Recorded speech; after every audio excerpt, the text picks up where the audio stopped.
You know, it's a pleasant surprise Geely even brought this considering it's not even launched yet. That's why I think it's becoming crazy na sa ano. Yun nga, everyone was looking at this car. Underneath. Is it Oh yeah, perks of the GEA platform. You have this kinds of storage here. 360 cam. Okay, sabihin na natin nasa 1M to. You get powered seats. Mga Okay, ito telescopic sa steering, but for driver. backward drive. Okay. All good. okay, two laps each. Yeah, we can live with that. So, basic specs kasi this car isn't officially launched yet. So, we have no idea what this car is That's underneath. Mikakoa. But all we know is with this car is it's rear-wheel drive. It's a hatchback with rear-wheel drive. Unlike its rivals like the Seagull na front wheel. Wait, BF3 din pala, rear wheel, no? But not in this size. Yeah, the VF3 is not as big as this. Parang sabihin na natin size nito parang OG Honda Jazz, Yeah. yung first gen. Saka look at the tech you're getting for $1 million. Sabihin na predicted price pa lang yun, it's not yet official. You even get Flyme OS. Aircon ito pa. Oh, may Yes. bench pa sa likod. USB port. Yeah. And a clear camera, oh. Saka look at the mood lighting. You know what Sa this city. You know what this reminds me of? What? The Zeekr X, the pre-facelift version of it has this kind of mood lighting sa gilid. It looks amazing at night eh. Parang ano siya, parang may pixels dito that shape this the city skyline. It looks amazing. Type A. But yeah, this being like a one of one here in the Philippines, like as of filming this, we can't really bring it in track just yet. But yeah, we're fortunate enough to like bring this around the block. But first impressions, like yung dito the steering's light. Well, it's a city car after all. It's not a hot hatch, so it doesn't need heavy steering. And drive modes kaya, could we change anything? Well, let's check later when we're in traffic again. Oh, let's let this guy pass. Sige, while we're letting the Lexus pass, Killing time. you can put sport brakes, sport mode, high regen. There's comfortable stop, so I don't. Wow. Wait, you have comfort brakes and you have that pa. Double. oh nga no, maybe it's one pedal drive.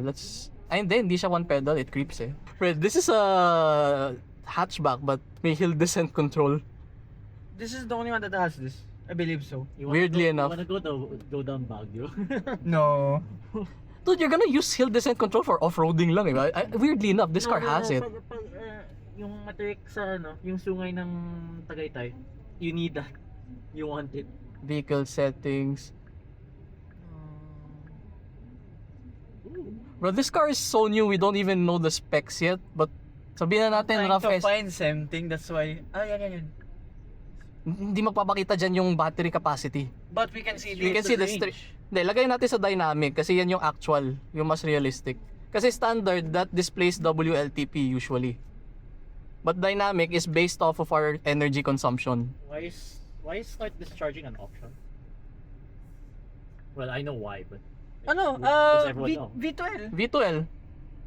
You can hook up a vacuum That's cleaner or how- something here. Yung yun yung tawag nila sa the car yesterday. Oh, yeah, I know, but like Ganon. you had to access If we it. put it in sport mode ba? Wait, after the bike. We have No, we're not doing a poll, obviously. Wait, he's there? Yeah. Okay, the steering in sport doesn't really wait up. Dami din nakapila, grabe.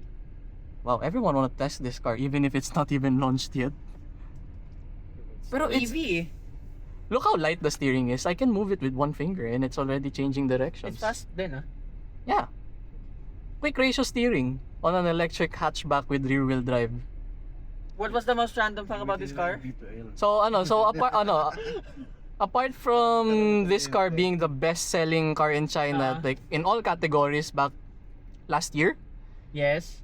Geely made the most random collab just to launch this dati. With who?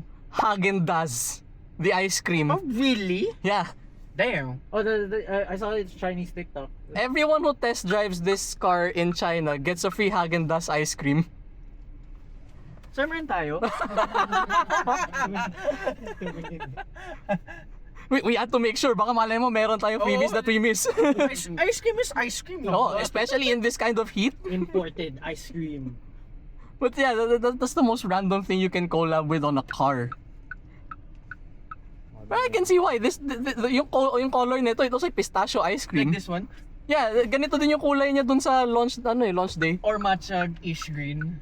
Oh, I don't mind having matcha ice cream for this. You can change the color on the 3D cam.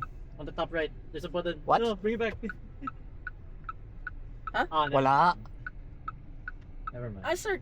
Wait, we don't know pala. Can you change? I know you can change this color. Oh, you can. Nandito, lights, ambient light. Yan.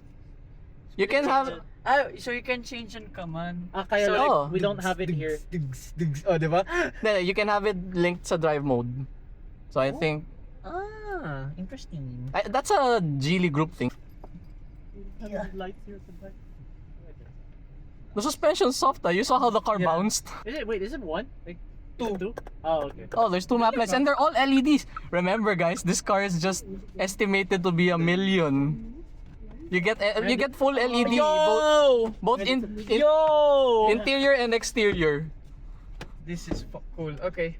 Alright, sir. Okay, Geely EX2. You guys should watch this car when it launches soon enough. It has the makings of a very good small car. Yeah. You know my movements kasi. Wala naman tayong test. Oh, and speaking of watching, Of combat one. watch Mr. Scuderia's take on this car. Hello.